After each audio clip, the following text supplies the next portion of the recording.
Lo que pasó fue que la llanta se reventó de mi lado, yo venía dormido con cinturón de seguridad, el camarógrafo no logró controlar y nos chocamos contra la baranda de concreto de un puente.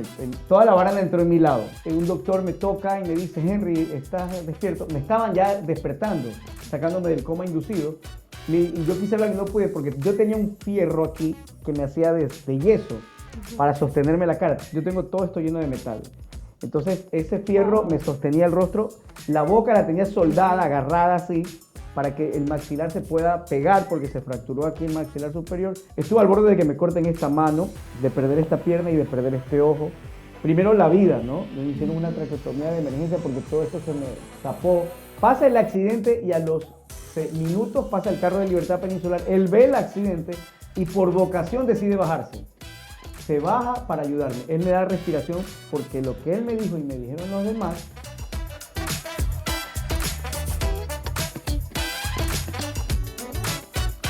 Hola, hola mis amigos, aquí estamos en su programa Mentes Libres, recordándoles que para ganar cualquier batalla en la vida, en cualquier aspecto, antes que nada tienes que ganarla en tu mente. Y en esta oportunidad quiero invitarte a que te conectes y que toda la audiencia pues esté preparada para esta entrevista que vamos a tener con un invitado de lujo. También quiero decirte que te puedas suscribir a nuestro canal de YouTube en Mentes Libres. Activa la campanita, todas las notificaciones, también síguenos por Instagram, por TikTok, por Facebook, bueno, por todas las plataformas, ¿sí? Para que no te pierdas ninguna entrevista y ningún contenido que nosotros estamos brindándote a ti. Bueno, como te decía, en esta oportunidad tenemos un invitado de lujo, muy importante para nosotros tenerlo aquí en el estudio de Mentes Libres. Estamos hablando de Henry Avelino. ¿Cómo está, doctora? ¿Cómo está? Muy contento de estar aquí, Bienvenido. muy contento, me gusta el estudio, la energía suya, el programa también que de muchas maneras puede orientar a la gente y yo creo que esto va a ser un gran aporte para la sociedad. Estoy feliz de estar aquí con usted. Qué lindo y muchas gracias de antemano por la invitación que aceptó, dijo ok, porque bueno, sabemos múltiples actividades que todos tenemos, ¿no? Pero qué lindo este tiempo que haya podido estar aquí. Así Gracias. que muchas gracias de antemano. Bueno, como decíamos, miren, le comparto, el contenido de Mentes Libres es justamente como usted acaba de decir, dar contenido de valor, reflexiones, mediante los invitados que tenemos, porque justamente a veces la salud mental, ¿no? En el Ecuador no ha estado tan en boga, a veces las personas como que tienen recelo, conocer un poco de la salud mental. Pero qué importante es que en estos tiempos nosotros con este contenido podamos brindarles herramientas, ¿verdad? Mediante las reflexiones, las vivencias de las personas que están en pantalla, que están en el área artística, en fin, en cualquier área, siempre nos motiva a escuchar los ejemplos, a veces hasta los errores, ¿no? Que pudiéramos estar viviendo y definitivamente es una fuerte motivación para la audiencia. Así que muchas gracias. No, qué bonito. Es maravilloso que la gente pueda entender que estos son los verdaderos influencers. Ellos, la doctora, estos son los verdaderos influencers, los que hay que seguir. Educa la mente, educa el corazón, educa en todo sentido. Y doctora, pues usted mejor que nadie sabe que desde la pandemia para acá la salud mental es prioridad. Por supuesto. Y qué lindo, ¿no? Porque justamente a veces las adversidades que uno tiene en la vida podemos verlo como negativo, como un estancamiento, pero justamente la pandemia nos abrió la mente, nos permitió conocer incluso cosas oscuras que uno tenía, ¿verdad? Así como algunas cosas se separaron, situaciones, vivencias, también nos permitió unirnos como familia y darnos cuenta sobre todo en qué situación nos encontramos. Exacto, muy bonito y sobre todo a renovar, ¿no? A reestructurar la mente, el corazón, las ideas.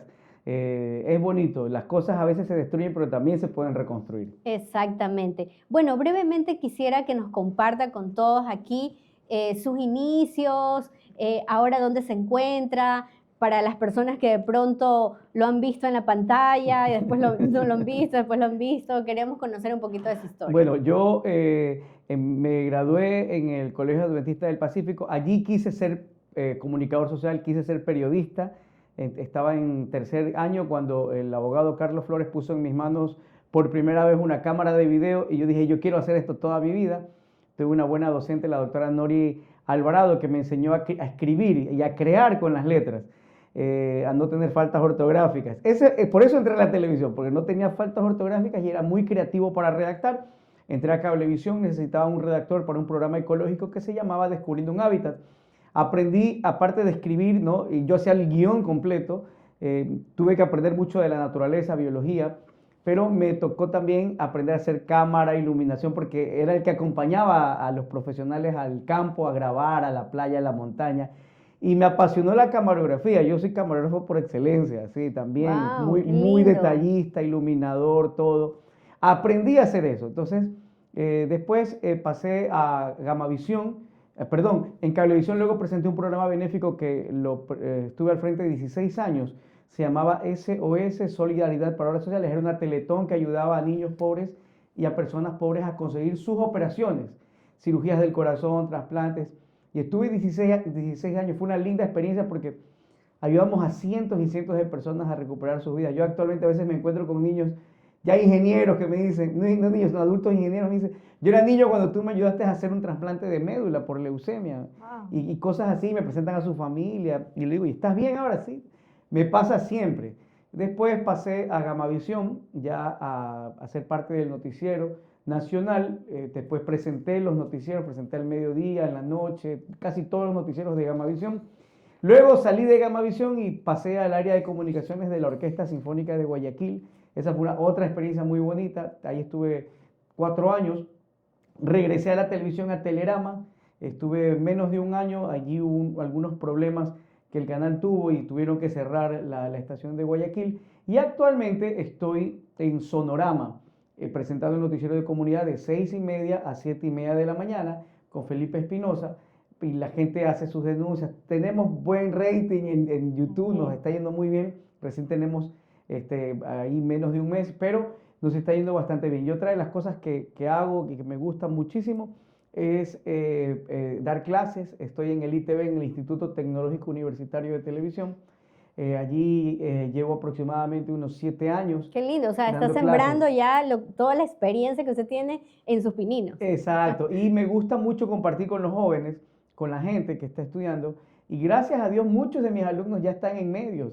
De hecho, este semestre que tengo actualmente, de mi clase, por lo menos el 70% de mis alumnos son alumnos y son colegas. Wow. Voy a coberturas y me los encuentro en ¿Y coberturas. qué se siente, Eso es Henry, tener increíble. eso? O sea, poder, es como cuando uno es padre, ¿no? Uno va viendo cómo es ese crecimiento de los hijos, incluso sacamos fuera el tema de la envidia, de la competencia, o sea, ¿cómo te ha resultado a ti ahora dar de lo que tienes? A mí me gusta mucho conectar con los estudiantes Ujú. en el tema profesional y muchos de ellos cuando se gradúan me siguen llamando y están en medios y me dicen, profesor, es que me toca hacer un reportaje de esto, ¿cómo cree que lo podría hacer? Entonces yo lo oriento, le asisto, le doy asesoría. Ujú. Profesor, mire, es que los que son de producción, es que tengo que comprar una cámara y tengo que hacer esto y lo otro. Yo le recomiendo, mira, ¿cuál es tu presupuesto? Puedes comprar esto, o tengo que hacer unas tomas así en tal lugar, estoy peleando con la iluminación, le digo, mira, puedes hacer esto, lo otro.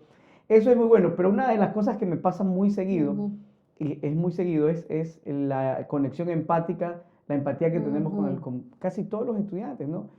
Cada mundo es diferente y me encuentro de alguna manera que los estudiantes confían en contarme a veces Ujú. sus problemas y uno se ve Mm. con una realidad totalmente diferente, ¿no? Y me ha tocado ver a alumnos llorar, a los estudiantes llorar, ¿no?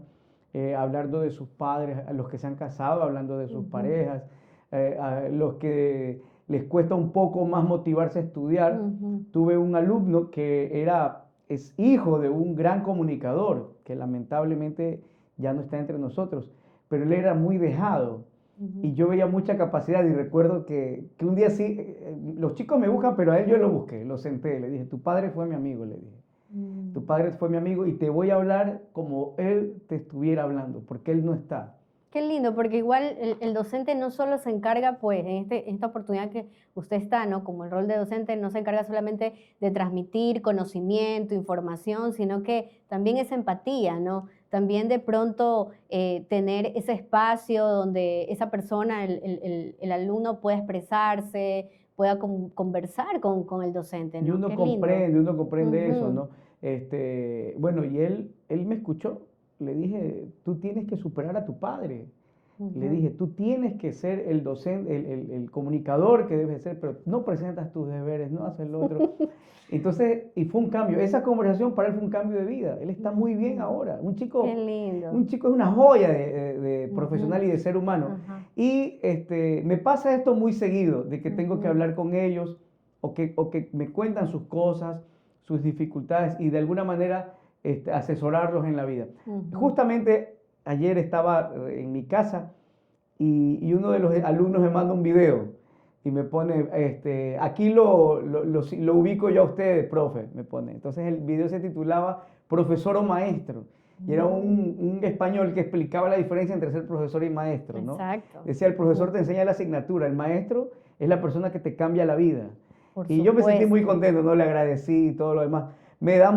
Yo siento que dar clases me rejuvenece, ¿sí? Ese es mi elemento que me desestresa. Claro, es que yo creo que también es como un remember, ¿no? De tus inicios, de la experiencia, o sea, yo creo que conecta mucho, ¿no? Y yo les digo a ellos, yo aquí no soy su profesor, yo aquí soy su jefe de noticias y los voy a tratar como periodistas. Entonces darles ese lugar, claro, esa identidad. Exacto. Cuando hacemos prácticas, por ejemplo, yo les creo toda la situación real de lo que van a vivir en noticias. Para hacer un reportaje, para hacer una salida en vivo.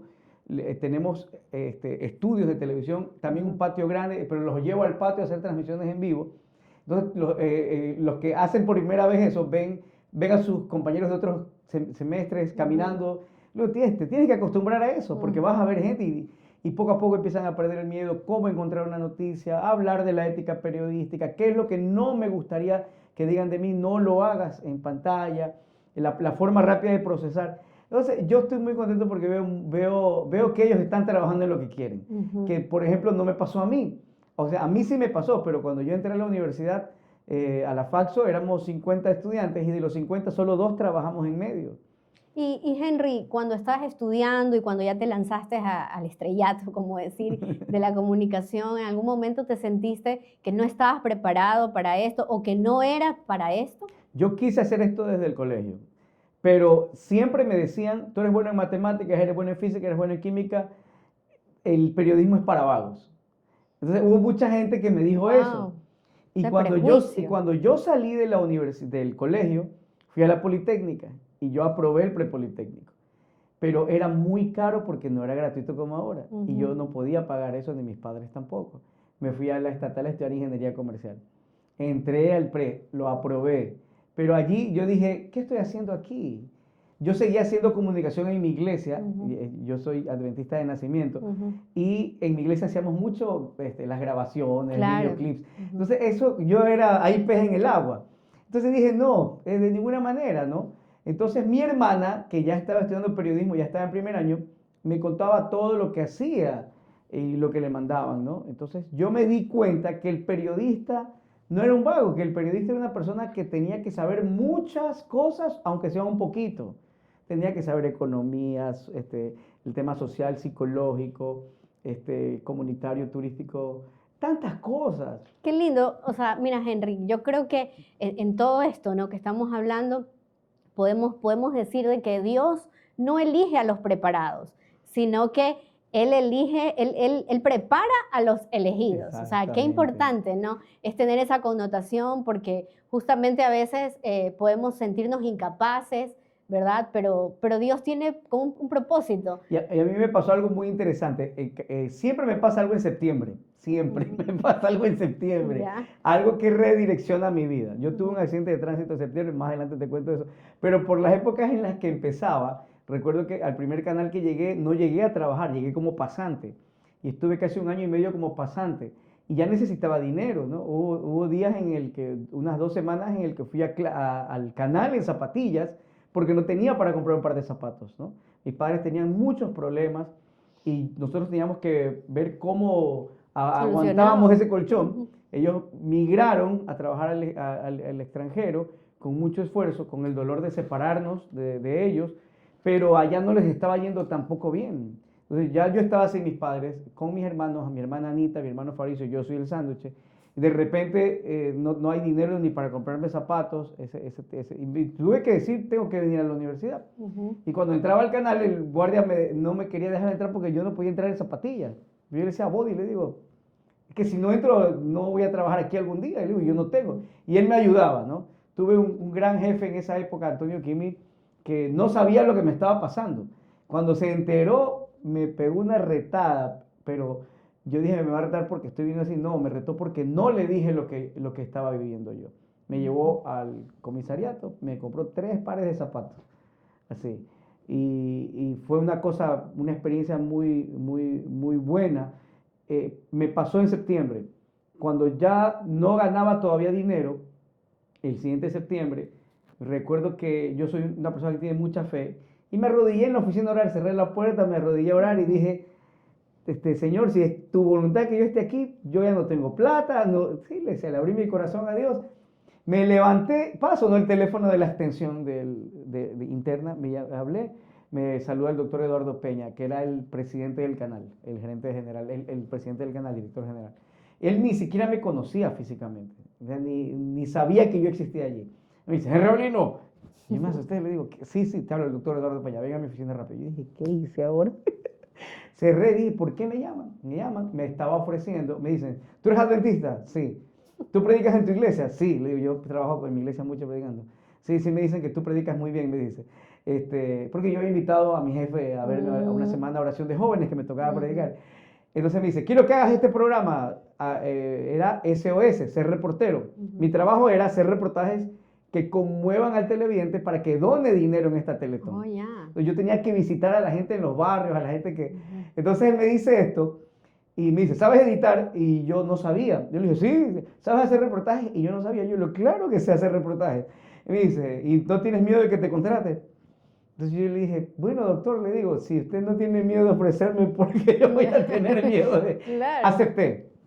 Y entré y fue una cosa que pude combinar mi fe con el periodismo y la ayuda social. Qué lindo. Es que yo creo que, o sea, la vida, Dios, nos va armando un rompecabezas, ¿no? Y uno que es el espectador va viendo qué pieza va encajando en las situaciones de nuestras vidas y cómo la experiencia que nos comentas fue todo encajado, ¿no? Henry, ¿tú crees que este momento y todo lo que has vivido es parte del propósito de vida? Sí, de tu vida. Yo creo que sí, yo me he puesto a analizar mucho siempre. Me gusta analizar las situaciones no solo mías, sino de las personas. Pero en mi caso, por ejemplo, creo que de alguna manera todo se ha ido redireccionando. Pero de esto consiste la fe, ¿no? De que puedas creer, de que puedas tener un estilo de vida. Hay gente que le llama el yin, el yang, lo negativo y lo positivo. Yo le llamo Dios. Entonces, creo en Dios, tengo fe en Dios. Por eso te digo que para mí cada vez que llega septiembre es, ¿qué va a pasar? No sé por qué siempre es de septiembre. Cuando entré a noticias me pasó igual, ¿no? Estaba en Cablevisión y yo estaba en SOS muy bien, en una zona de confort tranquilo, nadie me molestaba, me dejaban hacer mi trabajo tranquilo. Tenía todo el apoyo del doctor Eduardo Peña, él fue mi mentor televisivo, definitivamente, y nos cogió mucho cariño, a mí y a mi hermana, porque éramos incansables. Pero después, en septiembre, me tocó decidir, me llamó un canal de televisión muy grande, muy prestigioso, para poder hacer comunidad. Yo acepté, pero el canal me retuvo. Me dijo, no te vayas, ¿cuánto te pagan ellos? Yo dije, tanto, quédate. Y el grupo, que era de los Isaías en esa época, me llevó a Gamavisión. Qué lindo, Henry, o sea, todo este proceso, ¿no? Y como estamos como que enfocando el tema del propósito de vida. No sé si a ti te pasa, pero yo creo que en realidad cuando uno nace, o sea, hay 2 días en particular en nuestras vidas que son importantes. Algunos dicen cuando nos casamos, cuando encontramos el amor. Y el otro cuando te divorcias. No necesariamente así, ¿no? Hablando como que el término de amor, cosas así, sino ya en cuestión de personal, creo que hay 2 días importantes. Y los libros lo dicen. El día que naces y el día que sabes para qué naces. O sea, eso es fantástico. Y creo que justamente el propósito de vida, todos los tenemos que llegar a un punto de analizar. O sea, ¿qué estoy haciendo con mi vida? ¿Hacia dónde voy? ¿Cuál es el rumbo? ¿Cuál es mi camino a seguir? Yo creo que la humanidad entera está muy distorsionada, ¿no? En estos tiempos, en qué es lo que quieren. Ese enfoque se ha visto pues muy, muy maquillado con las redes. O sea, la gente está muy confundida. Y justamente cuando yo atiendo a los pacientes, Henry, se nota que la gente está confundida, se nota que incluso el poder decidir hacia algún camino, hacia algo en particular, no tiene las herramientas. Hay mucha confusión porque hay mucha información fuera, así como es buena, ¿verdad? Porque las redes sociales y la tecnología aportan para nuestra vida, pero no dejan de ser un filtro de cuestionamientos donde justamente pues las personas no saben qué elegir, no saben qué tendencia o qué ejemplo seguir. Y por eso es este contenido, ¿no? De brindarles estas reflexiones, estas experiencias que no solamente nos permiten decir, bueno, qué lindo la vivencia de Henry, de esta persona, de tal, sino que nos podemos incluso conectar, porque a lo mejor alguien que está viendo en particular este video, este programa, siente que de pronto no sabe a dónde ir. Le gusta esto, le gusta tal cosa, pero no tiene ese poder de decisión. Incluso a veces pueden ser que se alejen de Dios. En tu caso, la conexión que tú has tenido con Dios ha sido primordial para que tú puedas ir trazando tus metas, ¿no? Y que aquí yo voy nuevamente, miren, y esto es súper importante, usted lo ha dicho muy bien, y yo lo voy a transcribir tal vez en la experiencia que la doctora nos cuenta. Toda la vida han existido los influencers, toda la vida, toda la vida. En mi caso, mis influencers fueron los padres de mis mejores amigos. Los padres de mis mejores amigos en el colegio, mis padres migraron cuando yo tenía 12 años. No los vi toda mi juventud y adolescencia. Lo volví a ver a mi papá cuando ya mi hija tenía 3 años de edad. Pero mis influencers cercanos eran los padres de mis amigos, que esos padres eran amigos de los amigos de sus hijos. Entonces yo aprendía eso y siempre había el papá que me decía, me hablaba del servicio, Mario Caizapanta. Me decía siempre sobre el servicio a los demás, el amor a la familia, y él sabía que mi situación era un poco difícil, y por ejemplo, si se iba a la playa, le pedía permiso a mi tía, que nos cuidaba, para llevarme a la playa, que es la piscina. Yo era uno más de la familia de él, ¿ya? Y tuve más amigos así, que eran mis influencers, que yo decía, yo quiero ser así cuando yo sea papá, yo quiero tener así, y lo apliqué también. Entonces, ¿qué hago yo ahora? Que soy amigo de los amigos de mis hijos, que cuando yo salgo y nos divertimos y vamos con ellos, ¿y cómo lo evalúas?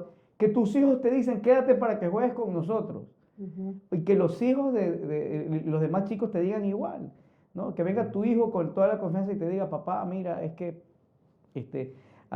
Sander tiene unas cosas de valor cuando lo voy a recoger del colegio, tiene unas cosas de valor y no va a venir a verlo nadie. Y me preguntó si lo podemos llevar, pero claro, hijo, dile que venga. Entonces mi hijo va feliz con la sonrisa, su papá quiere a sus amigos y tienen esa confianza. Esos son los influencers cuando no existía la tecnología. Ahora que tenemos la tecnología, estos programas deben ser parte de nuestro día a día. Y ahí uno encuentra un propósito. Encuentras un propósito. ¿Cuál es tu propósito? Servir, educar. Un amigo mío me dijo, cuando yo era adolescente y él era papá, me dijo, en todo lo que hagas en tu carrera, conviértete en una persona de servicio. Sea lo que seas, sea lo que escojas para estudiar, para lo que sea, sirve a los demás y provoca que ese servicio primero nazca en tu casa y después hacia las demás personas. Sí, como dicen por ahí, que a veces uno es oscuridad adentro y candil afuera. A mí me ha tocado ver a una persona que trabajaba en el Ministerio de Salud Pública años atrás, llorando porque le daba pena ver que en el sector habían muchas madres olvidadas y lloraba, pero la mamá de él la tenía ya arrinconada. Esos dobles discursos. Claro, no, de hecho, lamentablemente, esto fue hace muchos años, ¿no? Yo empezaba en el periodismo recién, me tocó entrevistarlo a él, me parece que en Vinces, en Novol, no recuerdo, y por cosas de la vida uno se entera, porque tampoco es que familia ni nada de eso, claro. No es que te vas enterando y tú admiras eso, ¿no? Entonces tú tienes, regresando nuevamente a lo de los influencers, eso es súper importante, a veces ese verdadero influencer está en tu casa, Ujú. Ese verdadero influencer está en tu casa. Hay una persona que yo amo con toda mi vida, que es mi suegro. Yo no le digo suegro porque para mí es una palabra muy fea, suegro. Yo le digo paye, porque mis hijos de chiquito le decían padre, Ujú. porque mi cuñado, que era chiquito, le decía el padre. Mis hijos no decían, no podían decir padre, decían paye. Entonces le decían paye y se quedó con paye. Pero para mí es una persona muy amorosa, muy sabia, en todo sentido. Él también es doctor en psicología, es Mm. docente también. Y en realidad él se ha convertido en las personas, en el tipo de persona que si yo tengo un problema le cuento, porque él me da un mejor mapa de todo, Ujú. y de aprendizaje, de todo. Él tiene una perspectiva de amor y de servicio, un hombre muy solidario. Qué lindo. Entonces, pero ese influencer está en la casa Ujú. y a veces nos olvidamos de eso, nos olvidamos de seguir a tantas personas que hacen tantas tonteras en redes sociales. Lo único que va a hacer es que nuestros hijos hagan tonteras, nada Sí, más. y no solo nuestros hijos, ¿no? O sea, nosotros mismos a veces estar viendo, perdemos el tiempo, ¿no? Cuando el tiempo es muy valioso, sobre todo para conectar con nuestro propósito, como estábamos justamente hablando, ¿no? Y Henry, ¿alguna vez has sentido que alguna experiencia, algo en particular, te haya movido el piso, en lo cual, pues, no sé, te haya movido incluso la fe? Porque nosotros Me- podemos ser muy creyentes de pronto, ¿no? Pero Sí, eso no nos quita que podamos pasar el valle de sombra, el ¿verdad? 17, el 17 de septiembre del 2008 yo salí 5 de la mañana 17, de ve, septiembre. justo de septiembre, como Ajá, dices. 17 de septiembre del 2008. Salía a Salinas a entrevistar al presidente de esa época, era Rafael Correa, y hacía la entrevista en un evento y regresaba enseguida, pero salí muy temprano con David Valdivieso. Mi hermana me llama a mí a las 5 de la mañana cuando estoy en el carro, ya, yo de copiloto, el camarógrafo manejando, y me dice, soñé que tuviste un accidente, me dice. No, ñaña, ya, tranquila, vamos bien, vamos a orar. Vamos a la cobertura, regresamos 2 de la tarde, antes de regresar comimos ahí un pescado riquísimo. Le digo al camarógrafo, paremos en algún lugar para tomar un café porque no me quiero dormir. Y yo estaba cansado, porque yo tenía malas noches seguidas, pero me dormí en la carretera de copiloto. Y cuando me desperté estaba en la clínica. Habían pasado 5 días, había estado Wow. dormido, inducido, en coma, un coma inducido, con toda la cara fracturada, extremidades fracturadas, esternón fracturado, colapso pulmonar, una traqueotomía aquí puesta, tenía vías conectadas hasta en los dedos de los pies, y O cuando sea, me... una verdadera Fue tragedia. un choque muy fuerte, está en YouTube, el accidente, dice Henry Aulino accidente, y lo que pasó fue que la llanta se reventó de mi lado, yo venía dormido con cinturón de seguridad, el camarógrafo no logró controlar y nos chocamos contra la baranda de concreto de un puente, toda la baranda entró en mi lado. Entonces, O sea, usted recibió el yo mayor recibí el impacto. golpe, yo venía dormido, yo no me acuerdo de nada, o sea, ni siquiera sentí el dolor ni nada de eso. Entonces para mí fue, me desperté en la clínica, un doctor me toca y me dice, Henry, ¿estás despierto? Me estaban ya despertando, sacándome del coma inducido, y yo quise hablar y no pude porque yo tenía un fierro aquí que me hacía de yeso Ujú. para sostenerme la cara. Yo tengo todo esto lleno de metal. Entonces ese fierro me Wow. sostenía el rostro, la boca la tenía soldada, agarrada así, para que el maxilar se pueda pegar porque se fracturó aquí el maxilar superior. Y mira que de todo el trauma de la cara que tuve no pierdo los dientes. Bueno, entonces no podía hablar, estaba tratando de... Y el doctor me dice, bienvenido. Mi esposa me toma la mano, me dice, mi amor, estoy aquí. Me volvió a contar. Dicen las enfermeras que mi esposa me contó cuántas, y ella me dijo lo mismo, ella me habrá contado unas 40 veces del accidente, pero yo me Mm. acuerdo de esa que ya me desperté por completo, porque yo me despertaba, me movía y me contó. Entonces ahí vino un proceso de 2 años de recuperación, 3 cirugías más reconstructivas. Estuve al borde de que me corten esta mano, de perder esta pierna y de perder este ojo. Primero la vida, ¿no? Me hicieron una Ujú. traqueotomía de emergencia porque todo esto se me tapó. Me ayudó los uniformados de la Comisión de Tránsito del Ecuador. Me ayudaron 3 vendedores ambulantes en la vía Progreso, al lado del destacamento, Puente La Mona. Y me ayudó Israel Coronel, que era un paramédico que venía dando un curso de Santa Elena. Pasa el accidente y a los minutos pasa el carro de Libertad Peninsular. Él ve el accidente y por vocación decide bajarse. Se baja para ayudarme. Él me da respiración porque lo que él me dijo y me dijeron los demás es que yo me desconecté. Él me dio RCP en el carro cuando él llegó. Entonces yo regreso, los vigilantes esperaban la ambulancia, pero él les dice, si lo llevan en este momento, es muy probable que él sobreviva, pero si esperan la ambulancia, él va a morir aquí.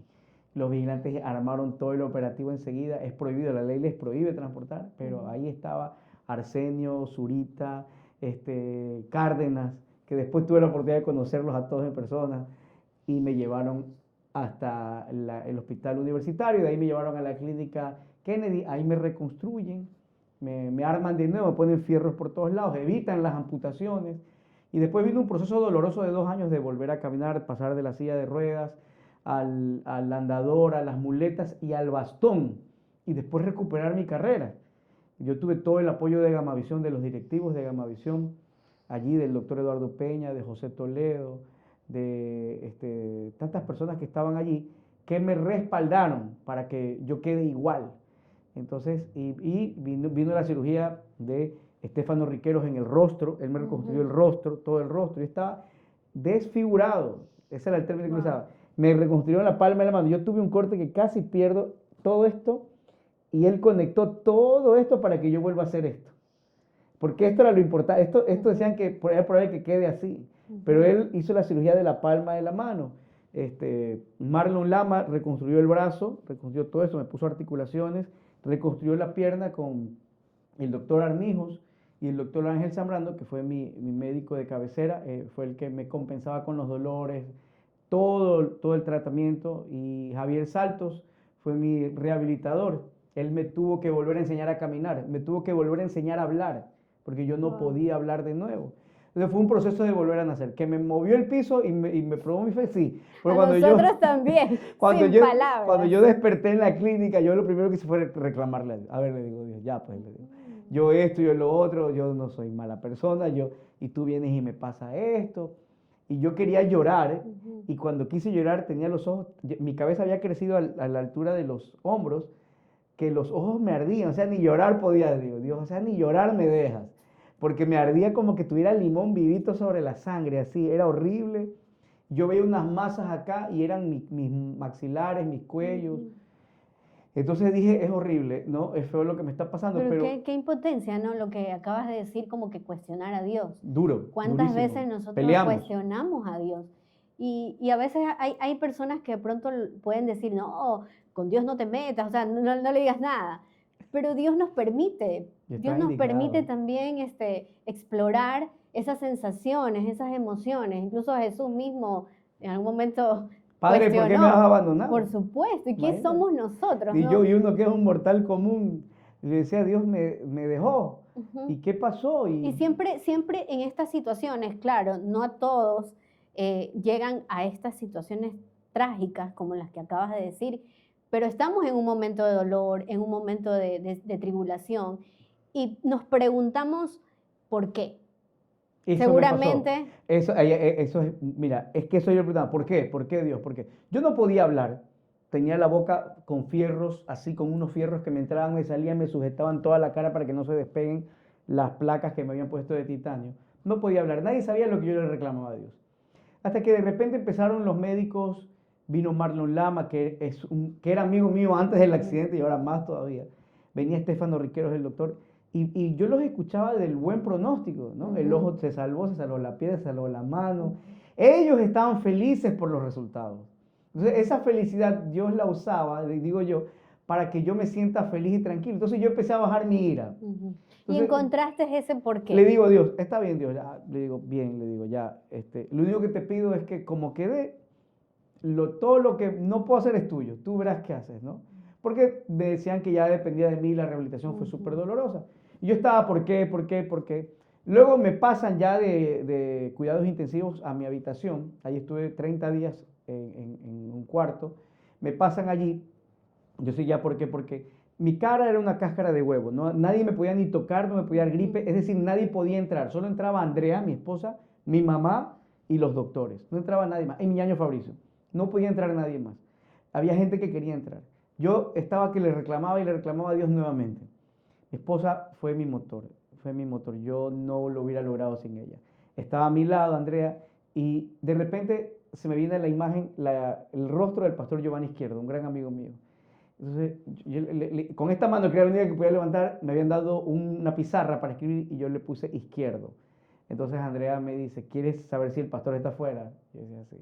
Entonces, pero es que nadie puede entrar. Yo le decía así con la mano, que vea. Entonces fue, se asomó y me dice, ahí está tal, tal, tal, tal, tal, tal, tal. Y me dice, Izquierdo está. Y yo le hice así, dile que entre. Y Andrea, pero mi amor, yo le tomaba la mano, le decía, suplicándole, por favor, dile que entre. Él entró. Nadie sabía que yo decía, ¿por qué Dios? Él entra, yo solo escribí, creo que Dios me dice que tú tienes algo para mí. Nunca había sentido esto de que Dios me hablara, de que Dios me diga, o sentir que Dios me estaba diciendo algo de forma directa. Le digo eso a él ora, toca mi pierna, él se queda en la cabecera de la parte de los pies, mirándome al frente, y lo primero que él me dice es, Henry, Dios dice, ¿para qué? Y no por qué. Y allí cuando me dijo eso, yo sentí así que el corazón duro que tenía, Dios me lo traspasó, se me ablandó, se me fue la ira, se me fue el coraje, y yo entendí allí que yo me iba a recuperar. En ese momento, a esa hora, que eran 7 de la noche, yo entendí que yo me iba a levantar de allí porque Dios me iba a levantar y que yo iba a volver a ser el mismo de antes. Y pasó. ¿Para qué fue? Eso es una historia muy larga, pero tiene que ver con el servicio. Y tuve una oportunidad, porque todo se liga. Una semana antes del accidente yo estuve en Galápagos, hice una promesa, esa promesa no la quise cumplir a las bravas después, pero cuando la cumplí tuve la oportunidad de conocer a mucha gente que necesitaba una palabra de vida. Uno incluso estuvo a punto de suicidarse en Galápagos, recuerdo, pero todo se conectó. Y también pasó en septiembre lo del viaje a Galápagos. Entonces, desde septiembre, cada vez que en mi casa estamos a la expectativa. Mira, estamos en septiembre. Qué lindo. Pero qué lindo. es eso, y es eso, Dios, tú le dices a Dios, haz tu voluntad en mi vida y Él lo hace, nada más. Qué lindo, o sea, definitivamente no había un por qué, sino un para qué. Y para qué, o sea, estás ahora en este momento, o sea, estás Exacto. completito. Y tuve mellizos después. Claro, ya cuando mi vida, el doctor dijo, ya puedes tener vida normal. Yo dormí solito, ¿no? Casi como 5 meses. Se pegó la cara, se pegó el brazo, se pegó la pierna. O sea, tú eres un milagro andando. Y tuve a Bruno y a Miguel, entonces mellizos, le decíamos a Andrea, Dios no quiso que seamos menos. Si yo hubiera muerto, se quedaba Andrea con Henry, con Isabela, que estaban chiquitos. Isabela tenía 2 años, Henry 9 meses. Pero ni vinieron los mellizos. O sea, en combo, vino el regalo. Claro, y entonces ellos ya fueron un motivo más para luchar, ¿no? Para inspirarnos. Y los 4 ya son adolescentes, jóvenes adolescentes. Isabela tiene ya 19 años, Henry 16 actualmente y los mellizos 14. Son músicos, son chicos muy alegres, muy tranquilos, tienen una perspectiva de la vida de que hay que ¿En algún momento, prosperar. Henry, con todo esto que estamos hablando, te gustaría, no sé, de pronto plasmar esa historia? Porque realmente es impactante, ¿no? Todo ese proceso. Plasmar en algún libro o algo. Siempre tuve la idea de poder escribir un libro. Creo que lo más cercano a contar la historia de mi vida lo hizo Gamavisión en un programa que se llamaba Verdades o Mentiras, que hablaban de las biografías, que dura 1 hora, y lo hicieron un especial que lo ponen cada mes lo ponen ahora, lo ponen ellos en sintonía. Y siempre me escribe la gente, te estoy viendo en la televisión y viendo tu historia. Pero siempre quise escribir un libro.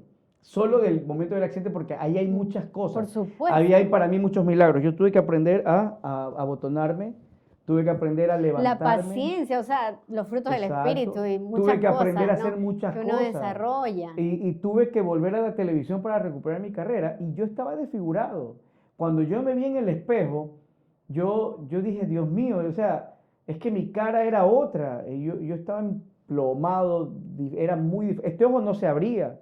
Y este ojo no se iba a abrir. Yo estaba así todo el tiempo, parecía Popeye. Entonces yo decía, mi esposa es guapa, es muy pila, yo quedo feo, era feo, peor, todavía más feo.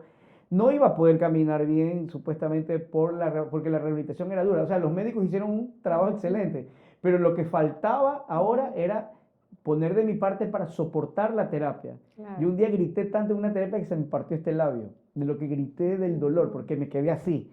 Entonces tenía que volver a hacer esto. Y ahí Javier Saltos, aparte de ser un gran rehabilitador, un gran profesional, fue un gran motivador en mi vida. Entonces Dios puso todo, pero ahí para hacer un libro, para hacer algo fuerte, porque en todo vi la mano de Dios, en todo, ¿no? Desde la primera vez que traté de darme la vuelta en la cama solo, no podía. Y sobre todo, o sea, también, aparte de Dios, yo creo que, o sea, estabas preparado para vivir esto. Yo creo Oye, que a veces ¿sabes qué? cuando uno vive situaciones, Dios nos prepara antes. Y mira tú lo que me pasó a mí. Yo no fumo, yo no sé lo que es tener un cigarrillo en la boca, no bebo, no sé lo que es estar ahí. Creo que en mi vida, por un compromiso, acepté medio vaso de licor o algo así. No sé lo que es eso. Y cuando fue mi accidente, yo tuve un colapso pulmonar muy grave. Mis pulmones quedaron aplastados, ¿no? Yo casi tuve el esternón fracturado hacia adentro. Lo tuvieron que meter dedo y todo así para sacarlo. Cuando yo me desperté, yo tenía todo esto azul y me dolía. Entonces, pero antes del accidente, fue mi vida más disciplinada haciendo ejercicio. Entonces, yo corría casi 5 o 6 kilómetros. Estaba forrado de cuadritos acá, iba al gimnasio, entrenaba bien. Y cuando fue el colapso pulmonar, todos mis pulmones se llenaron de sangre. Todos los días, cada 2 horas venía el terapista, me ponía a inhalar un líquido, a inhalar un gas, para que se afloje la sangre. Luego cogía luego cogía una máquina y me pegaba con esa máquina en los pulmones, adelante y atrás, para que se afloje la sangre. Eso era para mí doloroso, porque solo me remecían y me dolía todo. Si yo estaba morado, verde, y yo no me podía sentar bien. Entonces tenía que haber todos los días 2 personas cada 2 horas que me ayuden a estar así, y yo lloraba. Así las lágrimas se me salían porque no podía decir no. Entonces lloraba porque el dolor eran los 15 minutos de tortura cada 2 horas, así que yo los esperaba. Paréntesis, un día veía a 2 pepudos a mi lado todas las tardes y no sabía quiénes eran. Venían 1 de la tarde y se iban a las 10 de la noche, todos los días para ayudarme a levantar y que el terapista venga a levantar. Y cuando ya pude escribir, le pregunté a Andrea, ¿quiénes son? Y me dice, él es el papá y él es el hijo. El hijo es joven, el papá son fisicoculturistas, ahora los dos. El hijo, cuando tenía 7 años de edad, tú le ayudaste a que se le haga un trasplante de médula porque tenía cáncer. Mira, todo lo que... Y ahora vienen todos los días a ayudarte a ti. Y había mucha gente que iba, ¿no? A ver, sigo. Entonces, el doctor, el terapista, a mí me sacaban un frasco así de sangre cada 2 horas. Yo no sabía de dónde salía tanta sangre, pero empezaba a respirar mejor y tenía una traqueotomía. Me sacaban así cada 2 horas frascos de sangre. Yo, dado de alta, botaba sangre como que fuera flema o moco, botaba 2 meses más, seguía botando sangre coagulada. Y el terapista dijo, él tiene buen estado físico. Entonces mi esposa le dijo, ha hecho esto, ejercicio, todo lo demás. Tómelo como que él hubiera estado entrenando para enfrentar a la muerte, porque el estado físico lo ha salvado. Tiene pulmones de bebé, le dice. Los pulmones, 0 contaminación. Y eso lo está ayudando a salir del estado. Lamentablemente, en el cuarto de al lado de la clínica, había un señor que era alcohólico y fumaba.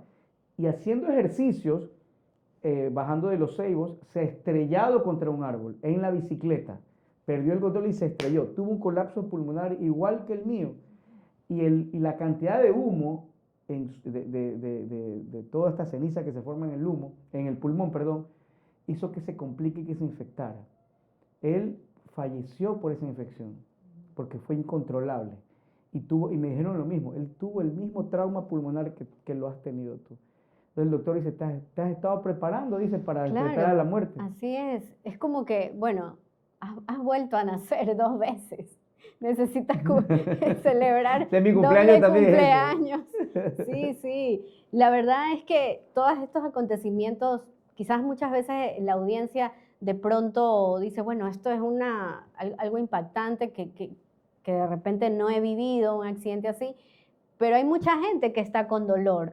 Tu dolor era literalmente físico, horrible, día a día, pero hay gente que está viviendo un dolor emocional día a día, ¿no?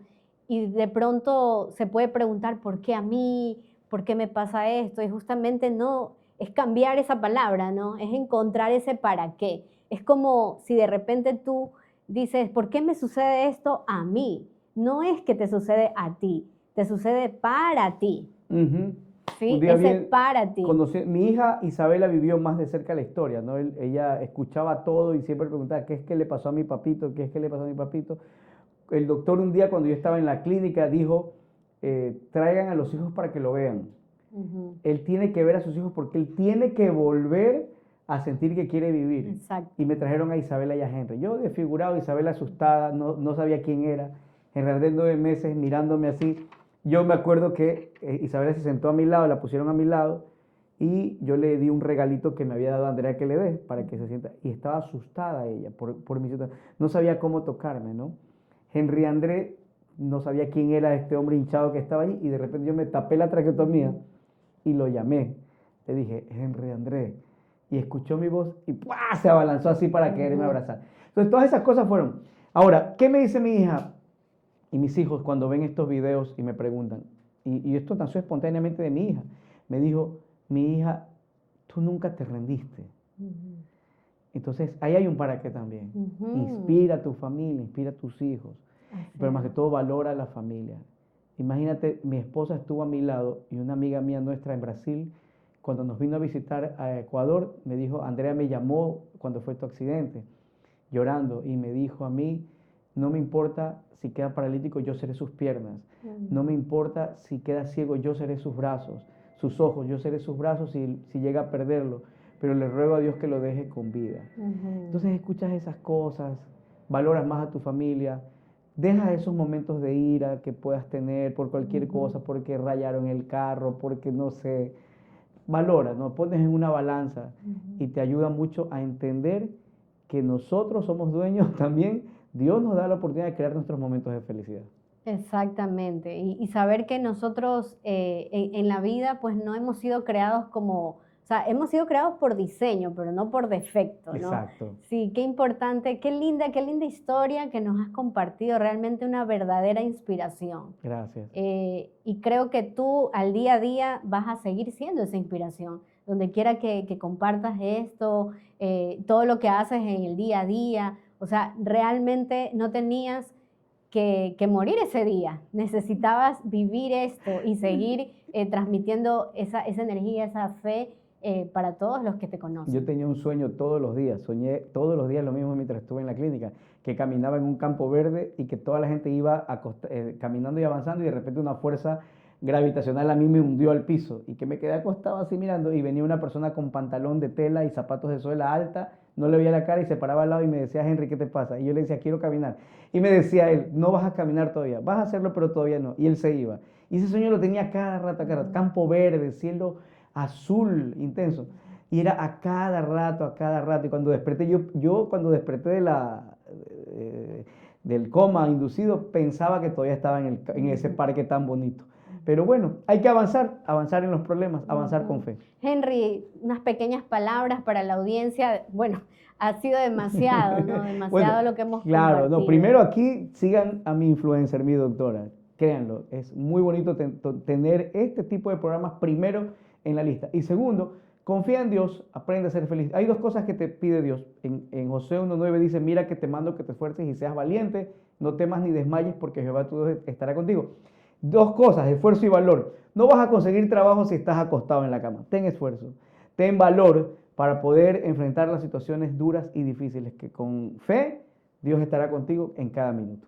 Así es, recuerden que los milagros existen, aquí tenemos uno y bueno, y creo que tú, yo y todos somos un milagro viviente. Este es su programa Mentes Libres. Recuerde que para ganar cualquier batalla en la vida, primero tenemos que ganarla en nuestra mente. No te olvides suscribirte a nuestro canal de Mentes Libres, activa la campanita y síguenos en todas nuestras plataformas.